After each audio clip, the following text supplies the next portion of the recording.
Can y'all hear me better? Sorry, I was hosting 3 meetings at the same time, and then I'm here at Unitrade, and I'm picking up the tower here from the airport too. So I'm a pilot all of a sudden. Okay, let me go ahead. Sorry for the delay. I know we're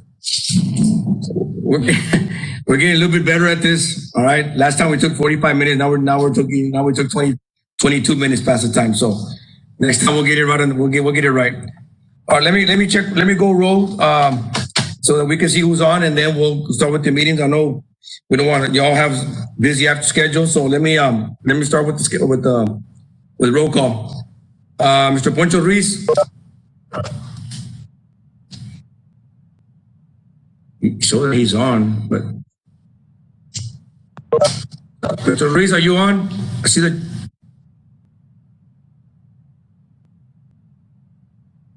His screen is there, but it's not answering. Okay. Mr. Sergio Chavez. Hey, Coach. Sorry, just waking up, man. I just got out of work there. I want to go. Hello. Just checking. Can you hear me? Is that you, Mr. Ruiz? Mr. Ruiz, is that you speaking? Yeah, that's Mr. Okay. Mr. Chavez just woke up. Sorry they're gonna wake you up. Working graveyard, Coach. Sorry. I know. I thought you were out on the golf course all day. You're taking a nap. Yeah, sure. I wish. Okay, Mr. Victor Vasquez. Mr. Vasquez.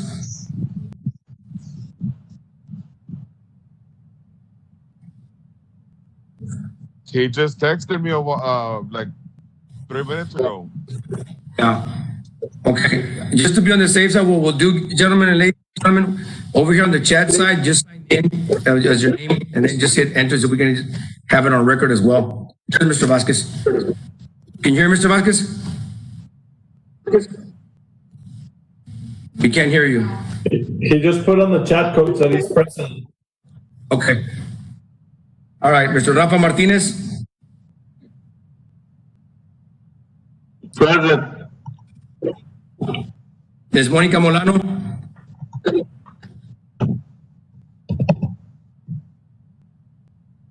Ms. Molano.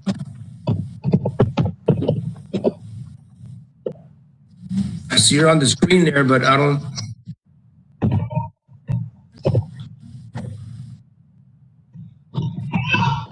Ms. Molano.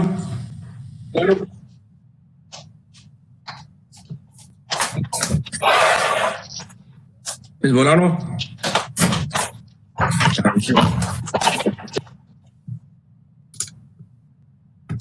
Molano, are you present? I'm here now.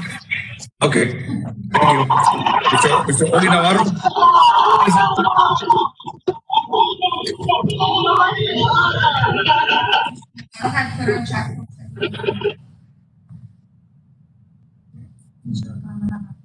Mr. Navarro's here.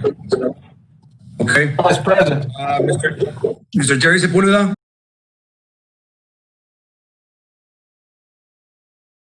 Jerry Sepulveda.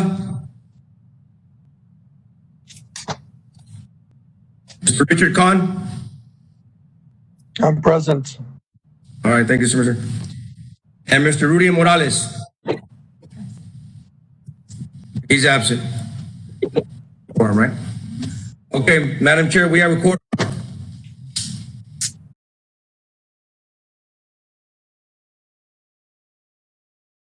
Do I have it? Okay, sorry. So you just did the roll call. Are we doing the Pledge of Allegiance? Yes, please, let's stand up. We have to do the Pledge of Allegiance. Stand. You have the agenda? I pledge allegiance To the flag of the United States and to the republic which it stands, for which it stands, one nation, under one God, nation, under God, indivisible, indivisible, with liberty and with justice. liberty and justice for all. Thank you. Okay, do I have a motion to approve the minutes from September 9th?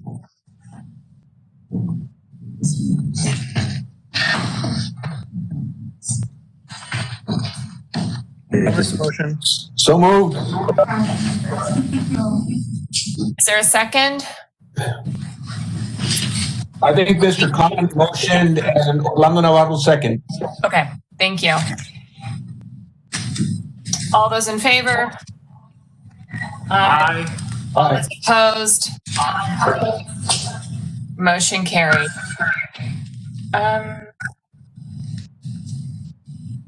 Shall we move on to action items?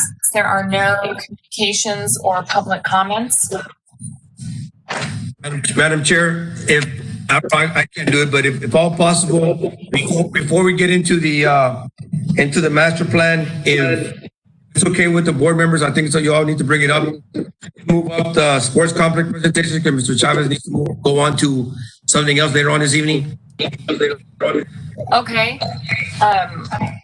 Do we need to vote on that? Madam Chair, I'd make a motion that we move up Mr. Juan Chavez's presentation at this time. Okay, is there a second? Second. Okay. Mr. Martinez seconded. All those in favor? Aye.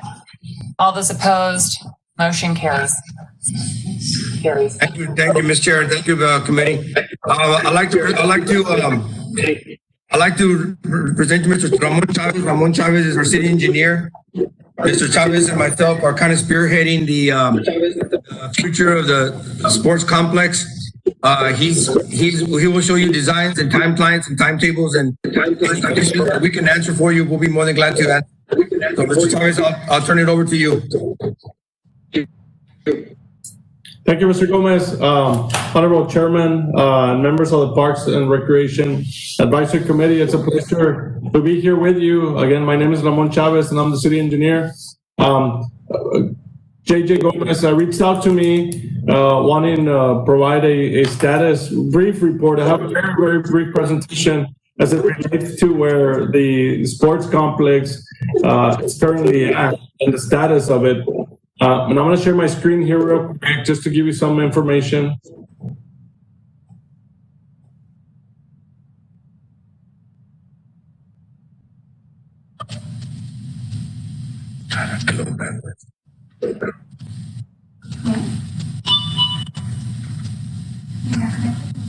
Yeah, no bandwidth.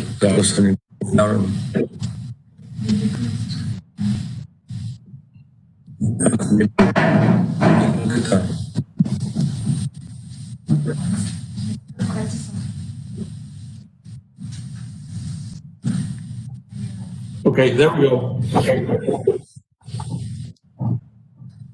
I'm sure everybody can see the screen, right? Oh, we can, Ramon. Okay. Again, here's the status of the sports complex. Just real briefly, on February 3rd of 2020, the city of Laredo accepted the donation of 125 acres for purposes of developing a sports complex. After that, the city council also did direct staff to initiate the solicitation process for request of qualifications for the selection of a consultant. And on November 4th of 2019, this went through an evaluation committee, which included one member of the Parks and Recreation Advisory Committee. And on June 15th of 2020, earlier this summer, the City Council selected JHS Architects, Inc. from Laredo, Texas, as the consultant for the future Laredo Sports Complex venue. After that, we have not received any direction. No contract has been yet awarded for the design. Only the consultant has been selected. And I've been in constant communication with City Manager's office, and up to this point, there's been no directive or no funding that's been allocated to continue with the design or the construction of the sports complex. Here's a general location of where the sports complex will be located and the 125 acres that were donated to the city of Laredo. This is the proposed land that you see here off of Cuatro Vientos Road. And it's in between Lomas del Sur and La Pita Mangana Road. And it's on the east side of Cuatro Vientos roadway.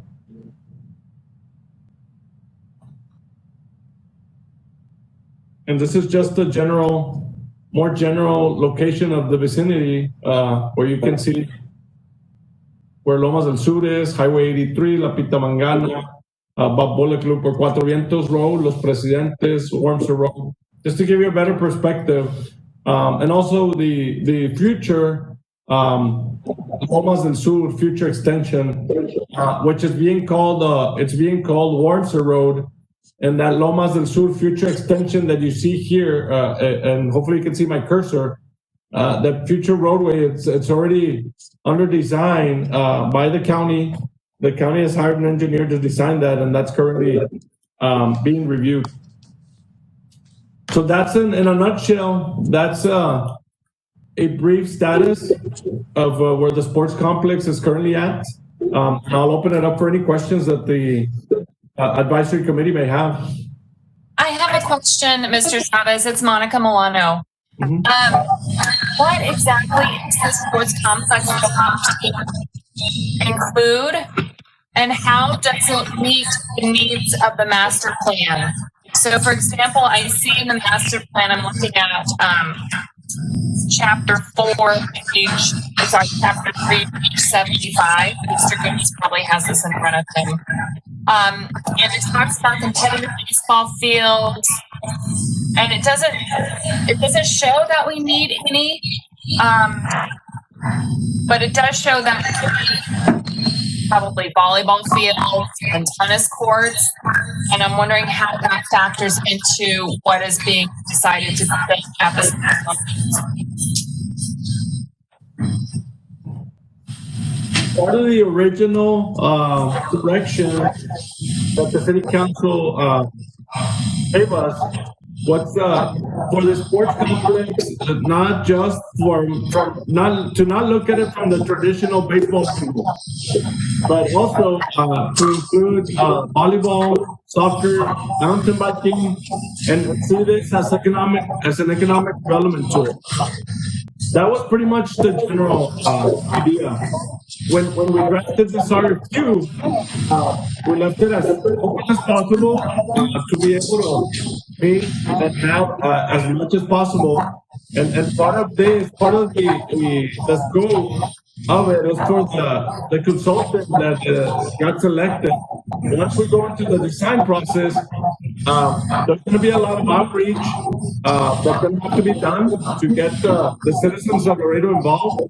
Of course, the Parks and Recreation Advisory Committee will be involved as far as the team is concerned, because you all are the ones that listen, sometimes hear from other constituents, from leagues. Some of you have experience in playing the many sports. So all that input is going to be very important, and that's part of the scope of this consultant. He's going to have to look at all that. At the same time, as part of it, we did ask him, he needs to follow the Viva Comprehensive Plan, Viva Laredo Comprehensive Plan, of course, our open space master plan. Answered your question, and again, once you get to the design, then all that outreach is going to be part of his duty for his consultant to make sure that we, and staff at the same time, supporting them and guiding them as far as how this needs to be designed. Thank you. Because the master plan, we do have areas where we are, the areas that we have abundance with the parks and areas that we're lacking.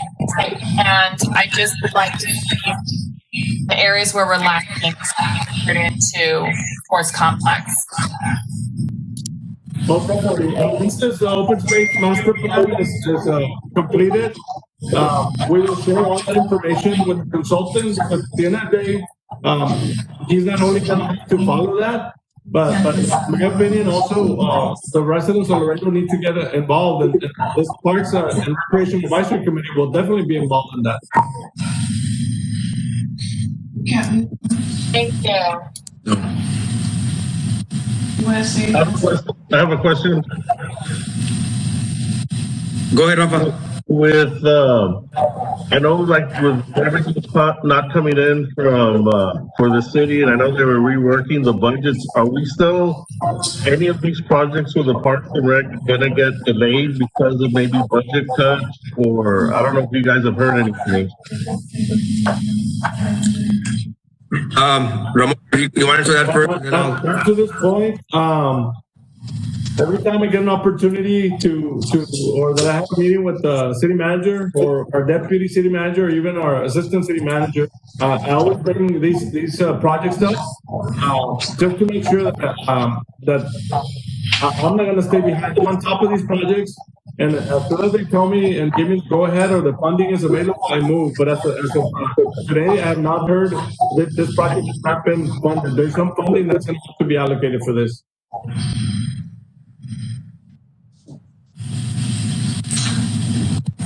Pretty much, Mr. Martinez, concurring with Ramon said, Ramon and I have been, we're on top of this frequently, but to answer your question, I don't know if we kind of haven't gotten the green light to go and move forward and sit down with the consultant and tell, this is, let's move forward with this. So land has been donated, so it's just a matter of not funding going and getting ready to get started.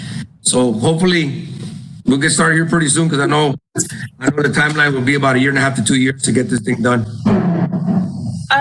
This is Monica again.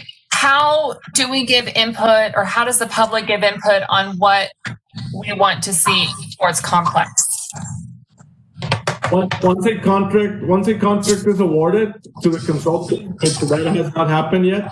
The city council has only approved the selection of the consultant.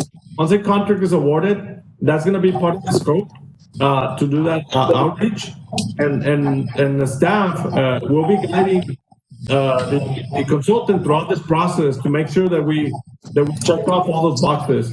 It wouldn't be logical for us or prudent to design something without the citizens' input.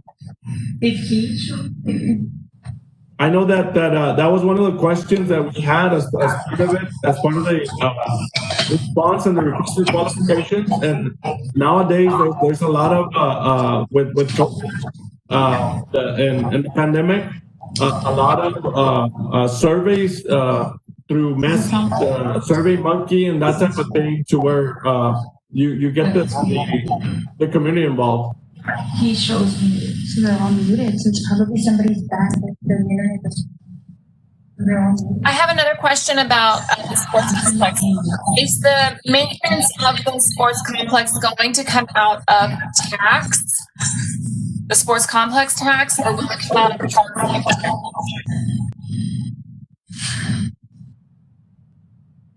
From just conversations I just heard something about that tax. we've had at the city council meeting, I understand this is going to come out from the sports venues tax, but again, that'll be a city council decision ultimately. The city manager will provide a recommendation, and the council will ultimately make that decision. That is not coming out of the Parks and Recreation Operation Fund, Madam Chair. Okay, thank you. Coach, if I may. Go ahead, sir. Hi, Mr. Chavez. Welcome back. Thank you for being here. Sir, I wanted to see if you could, if you would have something to share with us, kind of like this presentation that you all would be able to share with us. Once as this is coming along, as well as I often do get asked some of these questions. How big is it going to be, and all these things? So that way we're able to communicate to any individuals that might ask us. Most definitely. Any information ever need, I mean, you can always reach out to Mr. Gomez, myself, and we're in constant communication. We'll get you the information you need as it relates to any project that's going on. This presentation that you see here before you, it's on our City Engineering Department's website. and maybe I can share the notes so he can put it on his website. But it's under the city engineering department's website, and also under the city's main webpage. We have a project website where you can just click on them, and I created these templates. Just so that anybody interested can go in there and at least get a general idea of what the project entitles, what the architect is, how it is developed and stuff like that. This is just the one page that I have, but I'm pretty much just trying to tell the story.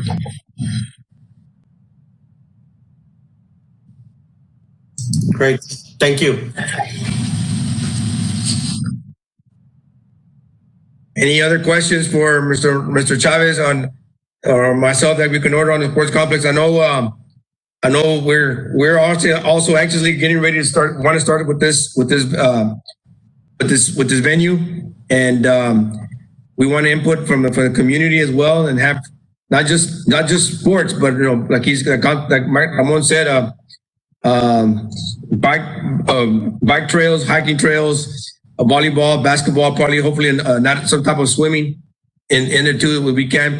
I know one of the things that we want to do is probably go in phases. Is that correct, Ramon? We want to do it in phases. You want to add a little bit to that?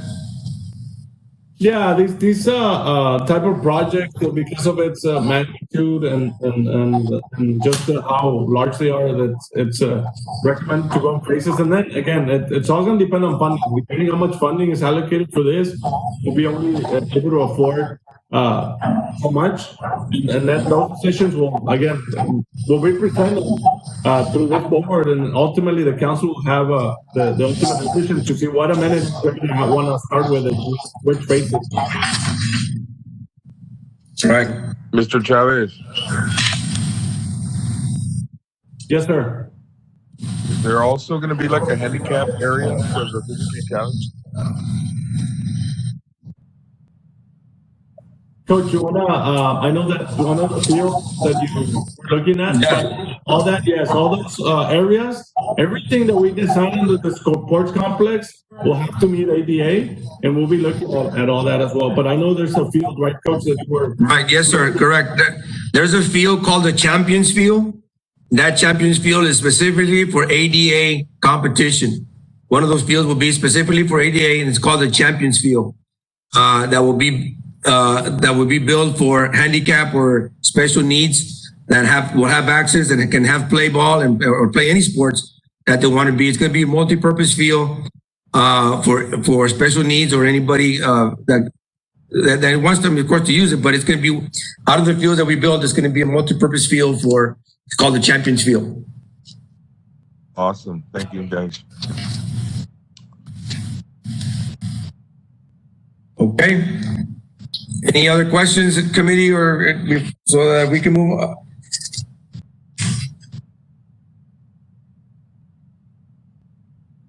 I don't have a question. It's just a comment.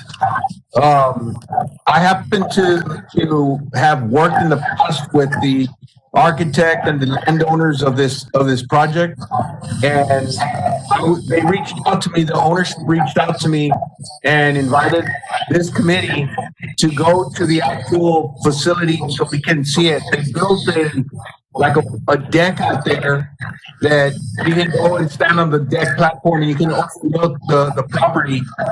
It's in the open. There's plenty of room to stay 10 feet apart. And then the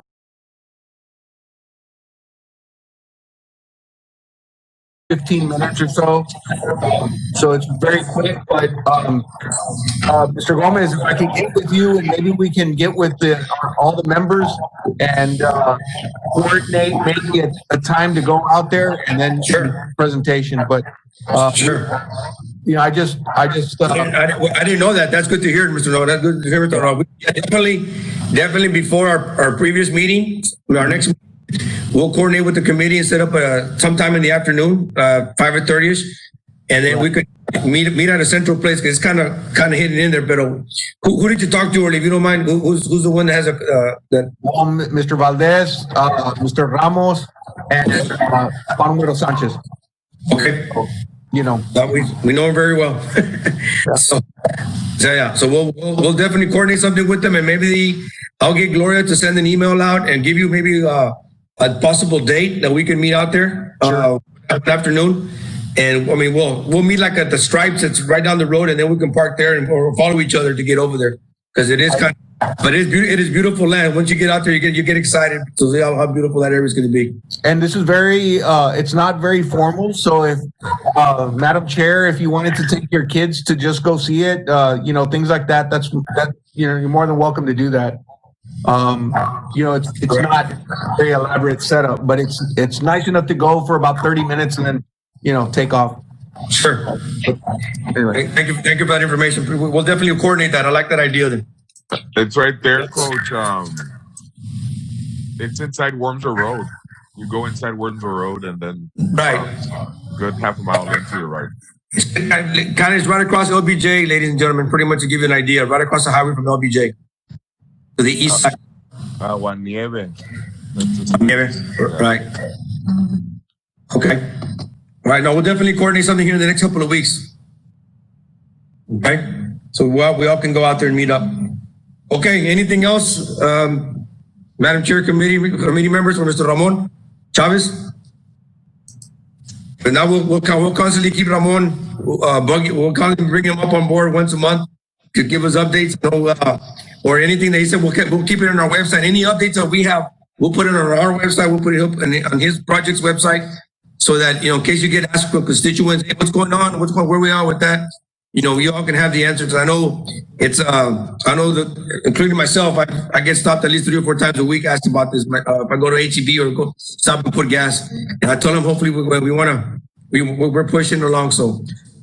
Other than that, Ramon, thank you very much. You're welcome to stay, but I know you got a busy evening. All right, and thank you for your time. Thank you. Thank you very much. Again, I want to thank the advisory committee for having me, and anytime that you wish, I'll be here. I would stay a little bit, but I gotta go pick up my son at football practice at United.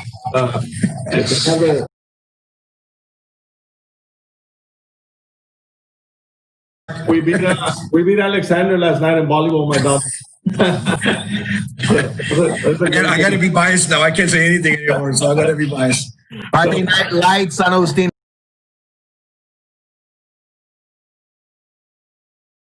Thank you for having me. Orly They went to don't have Holding, by the way. the caliber San Agustin Orly Peak. Orly went to Holding. Okay. Thank you, Ramon. Madam Chair, go ahead. I'm sorry.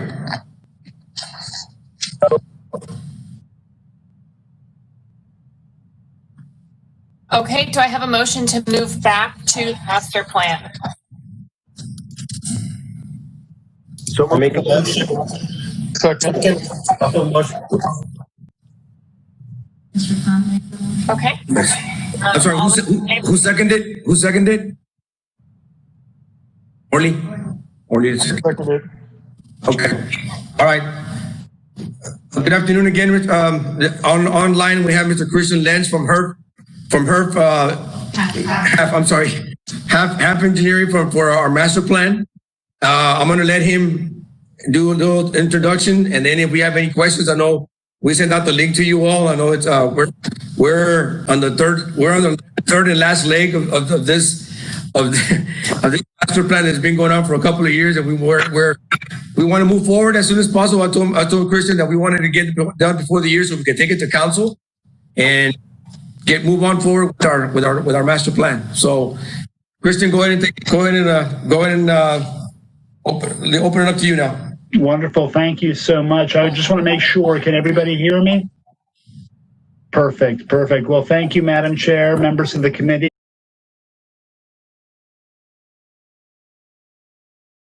World fell apart a week later because it was 1 week before everything shut down and we went into pandemic mode. I was calling into your meeting.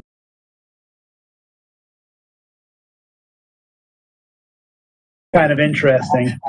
So the last time we visited then was in March, and at that time I provided an overview of the Parks and Recreation Master Plan document and a supporting presentation for that. I don't necessarily have a presentation this evening, although I do have the Master Plan document that I can pull up on my screen and share with you if there's any specific questions about the document. One other question, though, before I go into the changes that have been made since we last met, was I just want to make sure every one of you does have access to the latest version of the document and you've had the opportunity to look at it. Yes. Okay, wonderful. Thank you.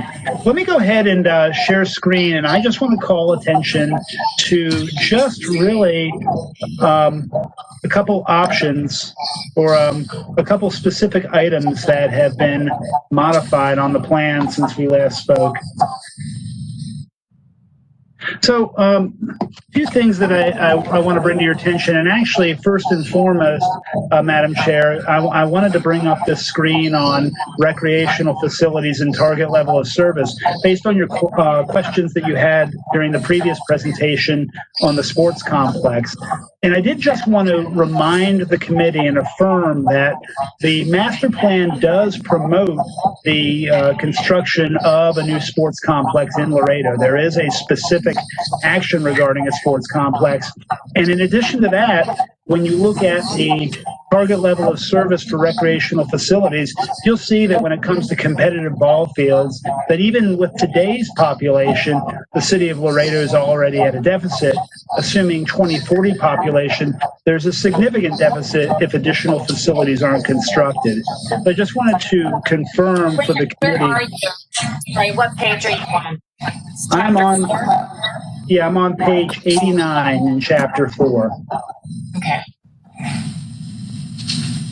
So I just wanted to make sure that the committee was aware that that proposal remains consistent with the direction and the recommendations of the master plan document. When we met, in addition to that, when we met in March, following our conversation, there were two specific things that members of the committee said we'd like to see more of. The first was that the committee said we need to see more analysis of the Parks Department operations and the numbers related to that. The second item was that there was concern or interest in making sure that the plan referenced staff certifications, specifically certifications for maintenance staff, so that staff for parkland maintenance and upkeep had some degree of specialization. So with that, I'll turn back to a couple pages that were added. Just bear with me here.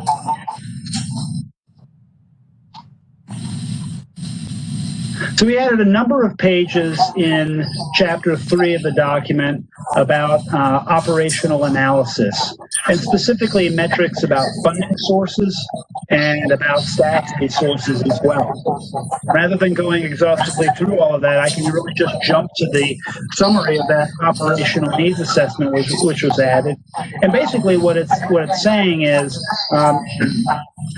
by and large, when it comes to staffing unfortunately has not been able to keep pace with increases to different recreational programs. When it comes to budget, overall operational budget for your Parks and Recreation Department hasn't necessarily kept pace on a one-on-one basis with increases in acreage to your parks. But the biggest issue that we find in the operational analysis goes back to something that we already spoke about when we met in March, and that is the idea of cost recovery. And we recognize that the city of Laredo subsidizes to a great degree the recreational programs that it offers to the population. And that's a tradition that the city has observed for quite some time and is a perfectly good tradition to continue observing moving forward. However, what we are proposing in the master plan is, although it's not unusual for a municipal Parks and Recreation Department to subsidize the cost of having people participate in recreational programming, that the city perhaps should conduct a more detailed cost of service analysis on its programs to see whether or not there are certain programs where you can actually recoup some of the costs that it costs to actually run those particular programs. Now, we want to make that recommendation in the plan, and it is included in chapters 4 and chapter 5. We want to make the distinction between an essential program and just a complementary program. So when we talk about saying, well, the city should consider cost recovery in programs, when we're talking about an essential program, we don't necessarily mean that you should do that for a simple program. We use the example of baseball. With recreational baseball, that's an opportunity that you probably want to offer to all the people that live in your community, particularly the youth that live in your community. When it comes to a travel baseball team, though, that's a program that perhaps is above and beyond that basic or essential service of providing access to youth sports to your population. So it's those complementary programs that are targeted to a very small segment of your population that typically when communities do cost recovery analyses, that's where they look at perhaps adjustments to their recreational fees for program participation. Going to go down to page 94. Actually, excuse me. I think Yes. feedback from you. Well, actually, it might. I know that some people are not muted, including our host. I think if everybody else mutes, you won't get the feedback. Is that better? Yep, I don't hear anything now. Perfect. Yeah. No worries. I'm going to go down to page 99 of the document. And page 99, action 3.2.3 is the specific adjustment that we've made, or the new recommendation that we've made to address operational needs and cost recovery in programming. And once again, just making the suggestion that that specific economic analysis take place, and then when it takes place in a manner that recognizes a distinction between essential or core recreational programs that are provided and those specialized additional programs that are provided to other audiences. It's a common approach to considering cost recovery for recreational programs, and a very specific addition or amendment that we've made to the plan since we last visited in March. I'm going to go down a little bit further to the recommendations or the actions on staffing, and specifically maintenance staff. There are two actions that were added. One is 6.2.7 and professional certifications. This is simply an acknowledgement that there are very specialized types of certification that select staff on your maintenance crew can attain over time.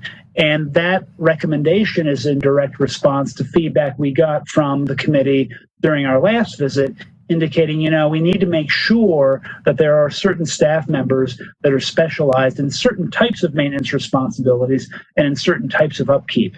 That new action is also complemented by the action 6.2.9 to respond to a very specific request or recommendation by the committee to ensure that at least one or more members of the parks maintenance staff is focused as an irrigation specialist within the department to meet that very specific need for the Parks and Recreation system. Now, these are the substantive changes that were made following the March meeting and following the recommendations and the feedback that we got from staff. But over the course of the last several months, what we've also had the opportunity to do, since the planning process extended well beyond what we had all anticipated that it would extend, is that your Parks and Recreation Department staff was able to provide us with a lot of updated data and information.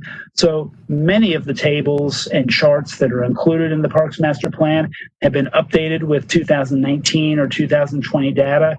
And likewise, the maps within the plan document have all been updated as well to account for additional parkland acreage that's been added to your system since this planning process was originally initiated. So those are the major changes that I wanted to make sure that we highlighted for you this evening. And I'm certainly happy, and obviously staff is certainly happy to answer any specific questions you might have. I just had a couple of comments. I really liked the toddler programming. I saw that was in there, and I don't know if that was something new or if I missed it the first time around. But I that resonated with me this time, and I noticed the changes with the certifications. I think Mr. Can will be happy that there was an irrigation specialist there. And I had a question. So we all know how much I would love to have an indoor competitive pool. And I noticed that there's a mention that there's a surplus of pools in Laredo. And kind of as a footnote, it's like, well, but there's no competitive pools. And I was wondering if that could be fleshed out a little bit more, you know, what exactly a competitive pool might entail. I don't know if there's a cost or a budget, if that's possible to include in the sports complex. I've mentioned it before, and it would still be my vote for what it's worth to include it. But yeah, I think this is the chart I was looking at. And so, you know, you can definitely see, and then there's the other chart. There's like two charts that kind of goes into the surplus of pools that we currently have. Well, and Madam Chair, just to clarify, this particular chart, basically all it's saying is that when it says Laredo has a surplus, it's a surplus of essentially recreational pools. It's not of whether or not you have a surplus of competitive pools. Right. One of the things to be fleshed out a little bit, that there's a difference between the pool that we have and the pool that we have a deficit of. Mm-hmm. So, are you suggesting that, would the suggestion be simply to make sure that we're adding to the text of the document to make that clarification rather than just relying on the data and figure? Yes, that would be my request, because I think the table is really easy to read and I like it, but I think just to the average person glancing through it, it looks like, oh, pool's great, we're good. Mm-hmm. Okay. Well, certainly, if the committee is going to make a recommendation on this plan this evening, and Mr. Gomez, hopefully I'm not speaking out of turn, we could certainly accept a recommendation with a specific type of amendment to the document as written now. I'm fine with it. If that's what the committee wants and votes on it, I mean, we can put that down. If brought up upon, you know, we can specify what the difference between the recreational pool and a competitive pool would be. Because I'm pretty sure asked. I know the difference, but you know, to the council or something like that, okay, well, what is it is, and so we can explain to them. So if so be with the committee, I'm fine with that as well. Can I make a motion? Am I allowed to make a motion, or does somebody else have to make a motion for this?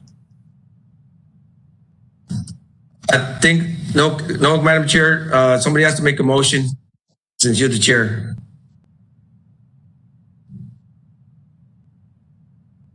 I'll make a motion. This is Orlando. I'll make a motion that we ask that this report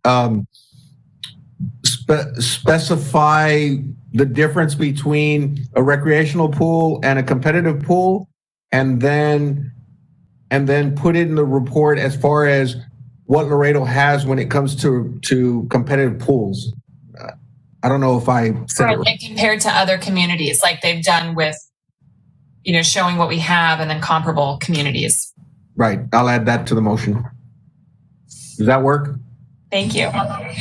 You just need a second. I second the motion. All those in favor? Mr. Carnes, the motion. All those opposed? Motion carries. Okay, thank you. I know Kristen will make a note of that, and we'll go ahead and add that to the plan. Okay. Any other questions or comments, committee that we need? I do. This is Orlando. Mr. Lenz, I just want to wrap my head around this document and how tools supposed to be used. So just because you're one of the authors of this report or this master plan, how do you envision the city using this document? How does this document, how does it work? You know, in your eyes? This is your opinion, so you can, you're on mute. You're muted, Mr. Yeah, thank you. One distinction we want to make is that this is not necessarily a capital plan or a plan that lists, a variety of different projects for each one of the parks. It's really more of a strategic action plan. First and foremost, it gives your Parks and Recreation Department staff the ability to take specific actions, change policies on how they operate the parks, change how they actually operate on a day-to-day basis, request funding for certain types of improvements or even certain types of resources for the staff. But in addition to that, it also provides the city with a guide for how, where they want new parkland to be purchased and developed, where new trails should be purposed and developed to fill gaps in service areas, and also to prioritize certain types of recreational facilities over other recreational facilities as a result of existing surpluses or existing deficits as well. And finally, when it comes to the growing population, ensure that there are some specific benchmarks on parkland acreages per 1,000 residents and facilities per certain number of residents to ensure that the city is keeping pace in those investments as the population grows. And one other thing, a very tangible thing that this plan is helpful for is once it's adopted, it also is a direct reference to any grant application that the Texas Parks and Wildlife Department will consider. And the city gets additional points for those grant applications. Yeah, correct. And that's one of the things that I was trying to wrap my head around because it's not, there's no right and wrong in this document. This is a guide. You can be aggressive and do a lot in 1 year, or this could be a 30-year, 50-year kind of, one step at a time. If our budget doesn't allow for certain things, this gives us, okay, well, with the minimal amount of money that we have, we can do these things. And this gives us kind of a guide of how to do that. And because if it's, I don't want this, I guess I'm getting confused on this because some people take it and whenever a new park comes in, they're referring to that as if it's ordinance. And this is not ordinance. This is not law. This is not something that it has to be done this way. This is a guide. And because I've seen other departments using their master plan or their comprehensive plan as law. And then people are coming in, they're saying, oh, no.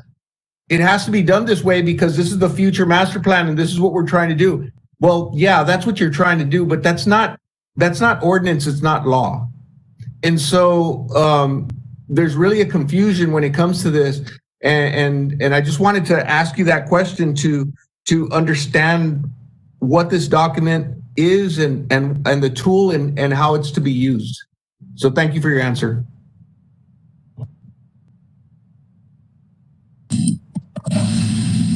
Thank you, Orly. That's a good comment.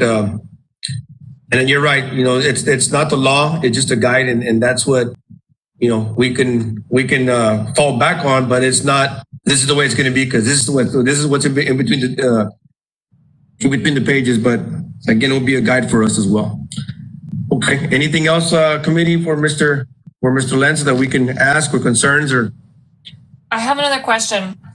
So, for example, in the report, it talks about people wanting more shade or placing outdated equipment. How are those guidelines determined? Like, what is considered enough shade and what is considered outdated equipment? Equipment that's 5 years old, equipment that's broken. Is that left up to the discretion of the Parks Department? Is that something that they'll need to kind of come up with internal guidelines?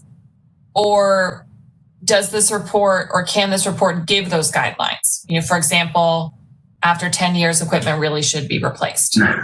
No, this report does not establish those guidelines. In many instances, this report recommends guidelines of that type. or guidelines for landscaping, things like that. So the report does say, look, those specific programs need to be established within your Parks and Recreation Department. That's a great example of an action that's in this plan that we refer to as an operational change. The plan says you need to change your operations by developing these specific maintenance standards or these specific landscaping standards. But what those standards will be will have to be determined by the department at a later time. For the Parks Department, who is in charge of uniform branding? I know we've discussed this in the past, using the same green paint, for example, or coming up with a variety of, palette of colors. But when it comes to monuments, new installations, is there... So, Madam Chair, basically what we do, and let me give you a walk through. Let's say we're building a park, and I'm going to use Cielito Lindo, which is in South Laredo over there towards BJ. We visit with the councilman. Said, Councilman, we're building this. We're putting these amenities in the park. What colors would you want to put on? So he said, you know what? Let's go with the LBJ colors, purple, maroon, and a little bit of white. So that's kind of how to have. And then we go to Las Misiones. Las Misiones is about to open up next Wednesday. The councilman there wanted Coco colors, from the movie Coco. So when you go over there, it's nice and all these colorful colors that he wants there. What is it? Pink and purple and I don't know if I can show you a picture.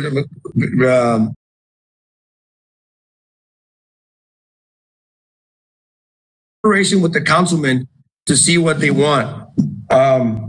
This is the sign. I don't know if you can see it or not. This is the sign there for Las Misiones. As you can see, it has all the different rainbow colors. So we collaborate with the councilman there for that district so that they can pick the colors that they want to paint their parks or their amenities or whatnot. But most of the time,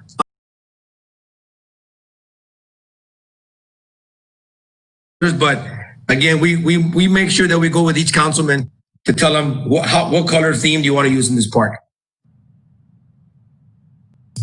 Does that make it harder from a maintenance standpoint then, because nothing is standardized? And in a way, yes, it does. Now,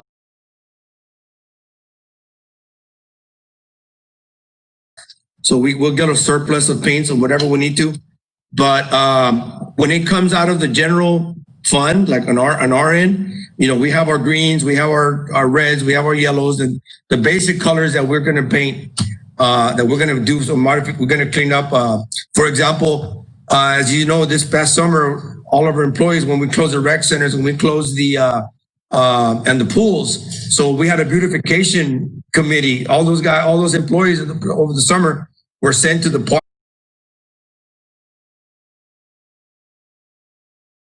A little bit of a TLC, and the majority of the paint that we bought was because greens. It was from older parks that we had to repaint, the reds, the yellows, the greens, and stuff like that. But now we're trying to collaborate with the city council.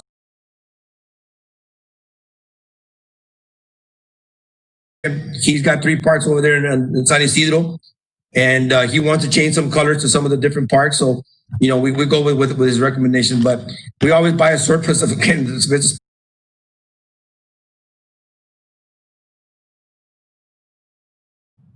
So there will not be a branding committee within the Parks Department then to make everything look uniform? It'll just all be piecemeal with what the...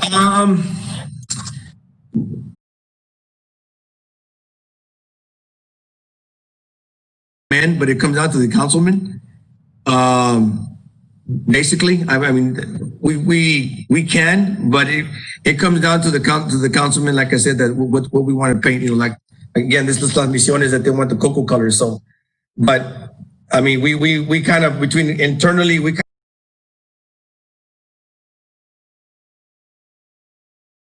I guess it's a 50-50. That depends on the parks. Monica, I think that's a great idea to do the branding. And I think that we should either make a motion to have parks take that to city.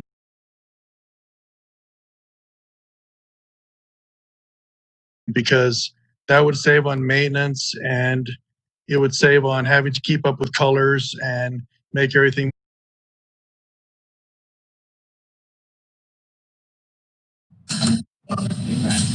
The color can be in 3 months. Yeah. I mean, that's something I think you got to talk to your councilman.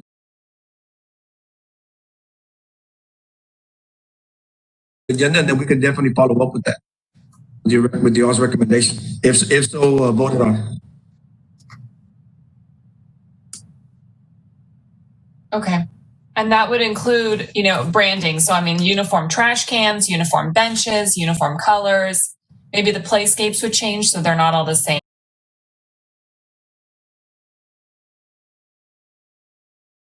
So piecemeal, we look like a city instead of little fiefdoms around the place. Sure. And Madam Chair, I did want to also clarify that the Parks Master Plan does have an action recommending a design standards manual for the park system. So that is a recommendation that's already included in the document that would potentially, if implemented, allow for that degree of relative degree of uniformity that you're suggesting. Thank you. Oh, I liked the idea about the call boxes. I saw that in the plan. I liked the idea about the call boxes, and I liked the idea about the rangers. I don't remember seeing that last time. Maybe I just got new eyes this time.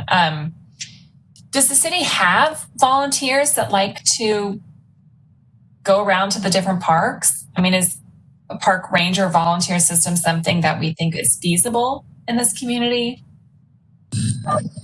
We don't have a true park rangers that go around in the parks. We have a youth committee that helps us around the parks that, will visit the parks and help us maintain or take a look at them. But a true marshal, I guess you want to call it, I'm kind of related to golf, but that oversees that goes around different parks. We don't have one. Something I saw that too, and something that we could possibly bring it up once we get out of this little pandemic that we're in, and once we can start having people together, and we can definitely bring it up and organize that in our department. I like that idea as well. Mr. Lentz, I had a question. This is Orlando. Is your company also contracted by the city to help with grants in the future for the Parks Department? We are not, no. Okay. But you've seen in the past, I mean, does your company do grants?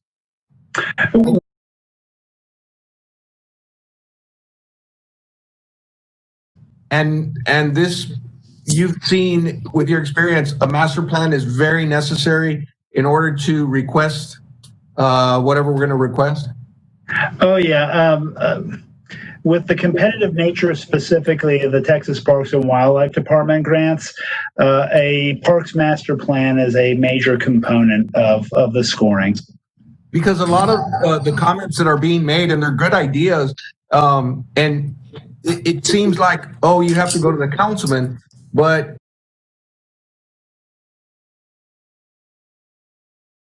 we could actually say, no, incorporate it into a grant so that we could request these kind of things in hopes to get it, because the budgets are only so much, so you have to go after the grants and stuff like that. But like a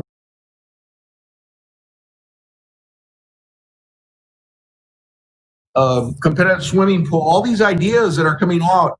I guess I'm finally kind of seeing how this document's going to work, but this is a tool that can help us to where we could say, guys,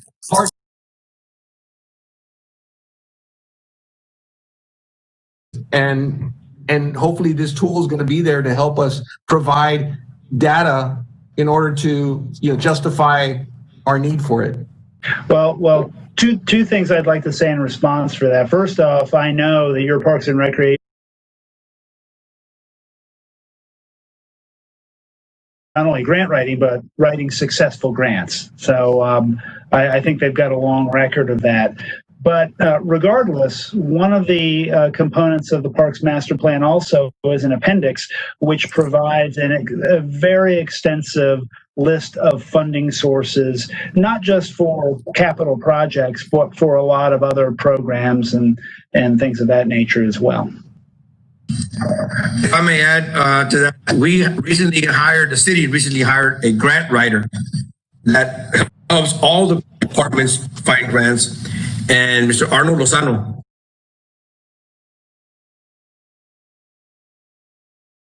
And he's been pushing, hey guys, we need this master plan so we can, there's a lot of money out there. So hopefully once we get this, it's open season for us because he knows the ins and outs of this. He kind of guided us a little bit, but at the end, he's the one that's going to.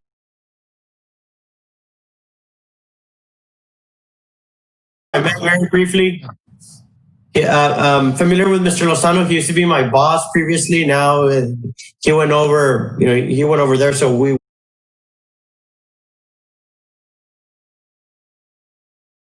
Parks and Wildlife, and this told her about this tool. It was very, very helpful. And she did say that part of the requirements, of course, is how Mr. Lentz did say that we had to have a plan in place, kind of like this. Doesn't mean obviously that it's our capital improvement fund or a wish list, but it is something. I'm on the grants website right now, and I don't see if they have any available right now, but most grant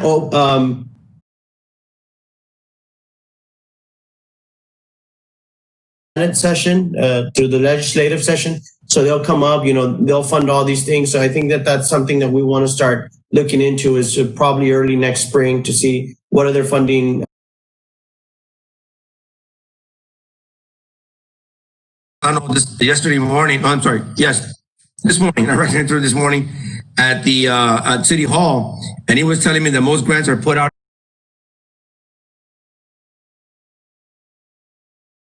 Now we got our arm that we can go out there and approach all these.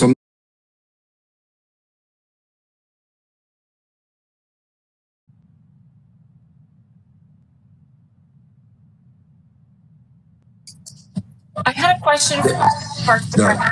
I noticed in the plan it talked about private parks, and going forward, the city will determine whether or not to accept them. I thought that was the way it was now.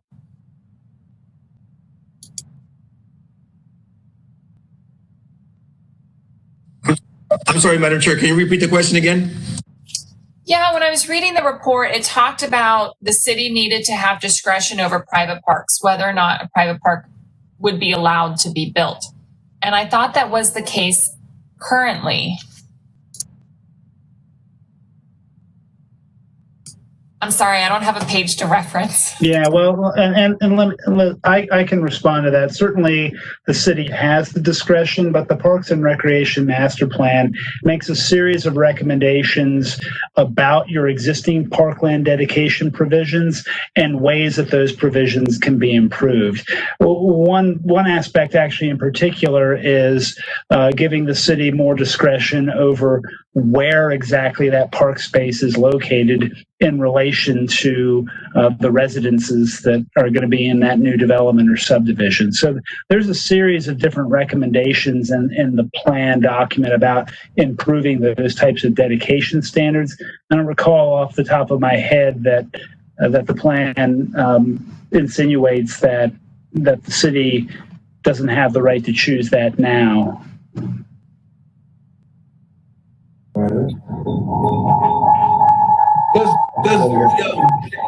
Does this master plan take into consideration in some way, simply because we're a border town and we get an influx of Mexicans basically coming to the United States to use the parks? Was there any kind of discussion about that? Because we do get a heavy load on Saturdays and Sundays when it's soccer season or what, of people that come and play and stuff like that, and that's kind of very unique, I guess, to our area of the country. And I don't know if you incorporated some of that kind of flavor into our master plan. No, unfortunately not. The plan doesn't really talk about anything that distinguishes between the user groups and where those user groups originate from. No. Lynn, I need to answer your question, Madam Chair. She's as far as the private parks. Good evening. Our land dedication ordinance does specify that the Parks Department has the authorization, the director specifically, to accept or reject property. The master plan that we're talking about tonight is going to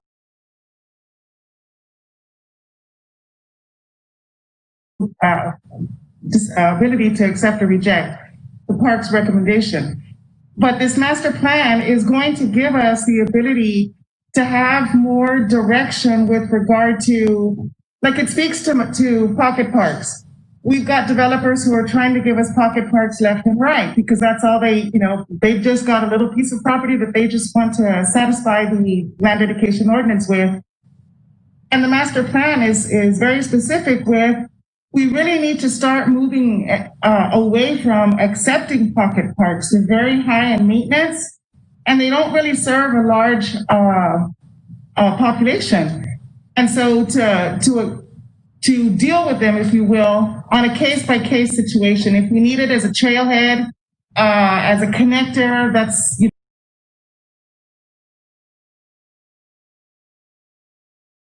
no other connectivity, then it's something that needs to be considered. And so the master plan is going to give us the tools that we need to better plan and discuss, have these discussions with developers.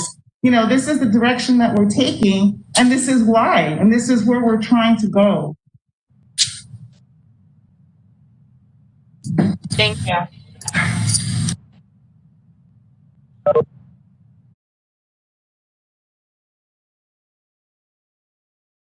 One thing I want to get away from, and I've been telling the council members, is that these pocket parks are very time consuming as far as maintenance concerned. I know they're nice, but if we can add to the bigger picture, because we gotta clean those pocket parks sometimes twice a week, and we're not cut up with and the rest of the park. So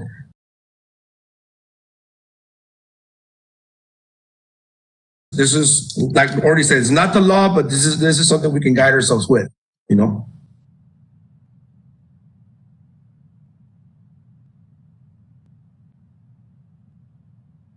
Any other questions or concerns regarding this with us or with Christian?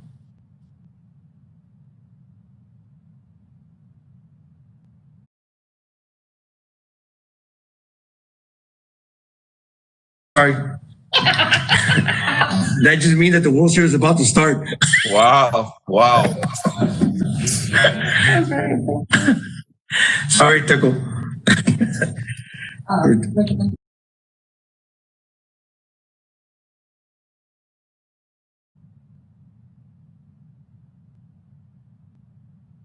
Yes, we need your approval, committee members, and so that we can move forward with this.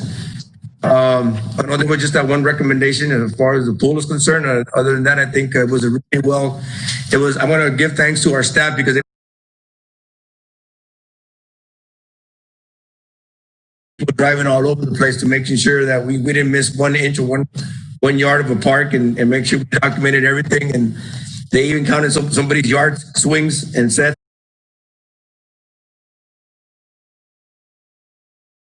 It was a lot of work, and with the guidance of Christian and his company, it's been helped us tremendously. And hopefully, we can move forward.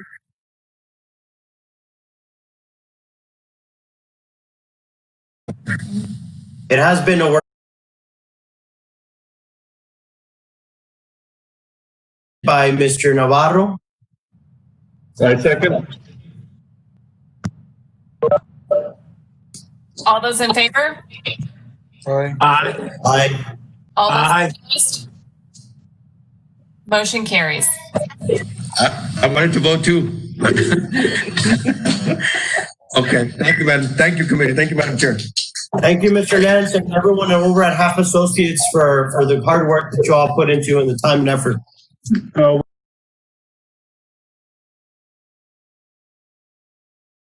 to the document, and we'll work with Mr. Gomez and his staff to get this on City Council's agenda then. Thanks again. I'm gonna get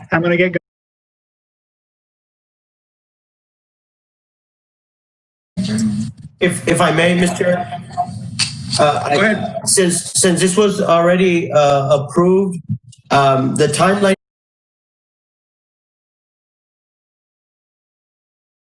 This is already in place by the start of next year, by the time the grants start opening. And that's when we have start having those sessions and start pushing our state reps and our state senator.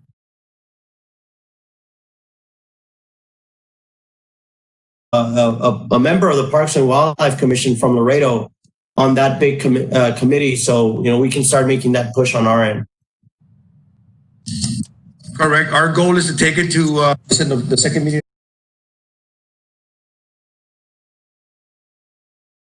And ready to go when November, January 1st comes around. So that's our goal, to put it on there, Mr. Vasquez.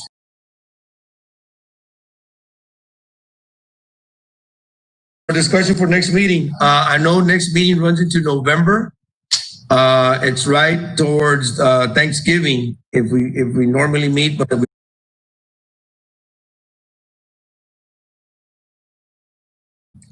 last week of November. Okay, so we'll do the Wednesday before Thanksgiving. Is that correct? It's the second Wednesday of the month. It's all one different. We're scheduled right now for The second Wednesday is Veterans Day, just so that way, the 11th. That's right. We've always had it that day. Okay, we don't work that. Let's move it to the following. How about the following Wednesday? I have a board meeting that day, November 18th. November 18th. Okay. And that's a Wednesday? Unless November 4th is. We could go Tuesday or Thursday. Or you don't. Well,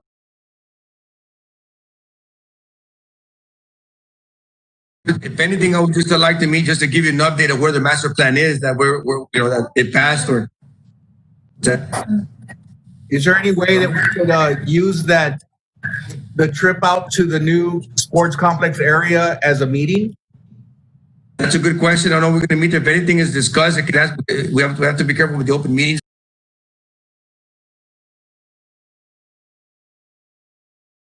And we can meet up there in about 2 weeks or so. We can make it an official meeting. Sure. How about the 4th of November? Okay.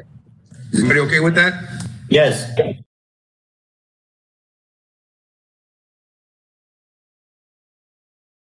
anything,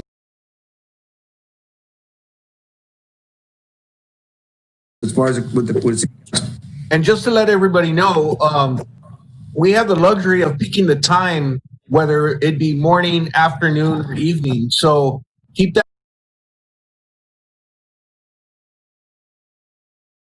Move it up a little bit, move it back a little bit, do it in the morning, whatever. Just let us know, because they're very open to letting us go out there at any time. Also take into consideration the time.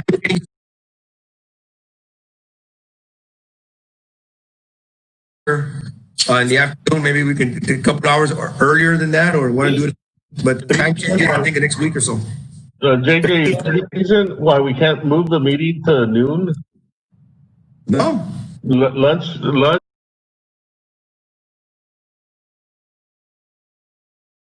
O'clock meeting with the Max Mandel committee. They expected to move it at noon. So at least. But you all need to vote on it. You all need to vote on it to see you set up a time. So this is for noon on November 4th. Correct. Tentatively.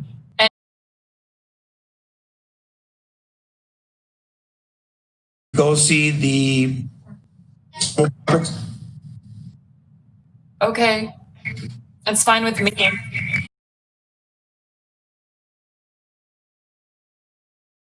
On November 4th.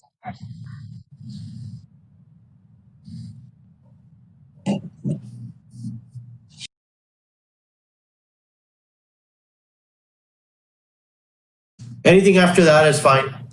Or even maybe 3 p.m. or 2 p.m. on that day, it would be fine, but I would.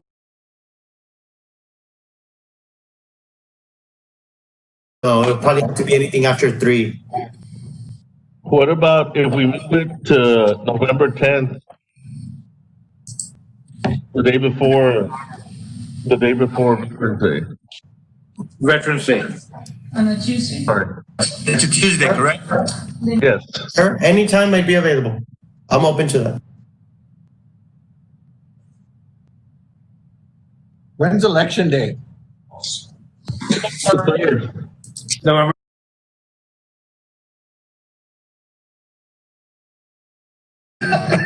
Well, The following Tuesday. I mean, you don't need to vote on it. We're working on it before or after. We got no hours, so you all just let us know.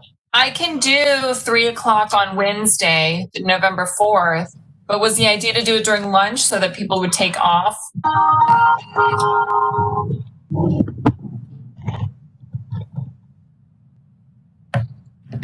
let's set it up for that, and then we'll go from there.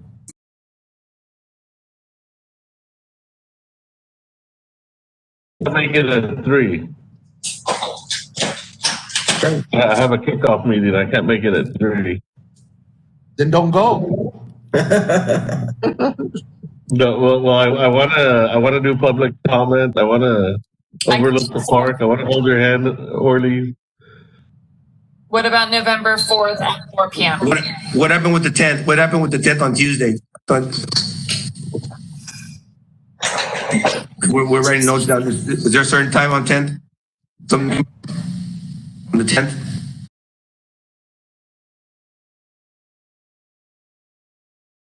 Three p.m., 2 p.m., 2 and 5. I could do it 10. Okay. I don't know, the committee. 2 o'clock on the 10th? Yeah. Okay. Mr. Martinez, Rafa, That'll work. I have the 10th available. you don't have a luncheon or a groundbreaking or something? Not that day. Okay. Be at the Parks and Rec. You have what? It's gonna be at the Parks and Rec, the new office that you guys are building. So November 10th at 2 p.m. Okay, November, we're gonna go ahead and put November the 10th at 2 p.m. And then we need somebody to first motion and second motion so we can make it official, and we'll send you I make the a site where we can motion meet. to change our meeting to November 10th at 2 o'clock. Second. Okay. Rafael, I can hear who seconded that? Aye. Mr. Khan seconded. All those opposed? Okay. And Parks, you'll send out the address of where we need to meet? Yes, ma'am. We'll send you the address and the picture. There's a little stripes about half a mile or 3/4 of a mile from there that we can meet up. Thank you. You're muted, or you're muted.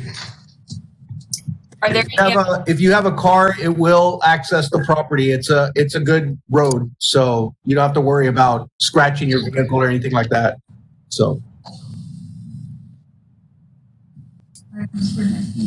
great. Are there any other items for discussion? If not, is there a motion to adjourn? I make a motion. I second.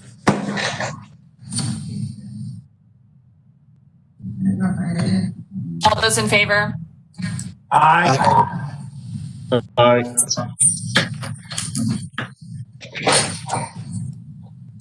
Okay. We are adjourned. It's good to see everybody. We'll see you on the 10th. Thank you all. Have a good evening. Guys.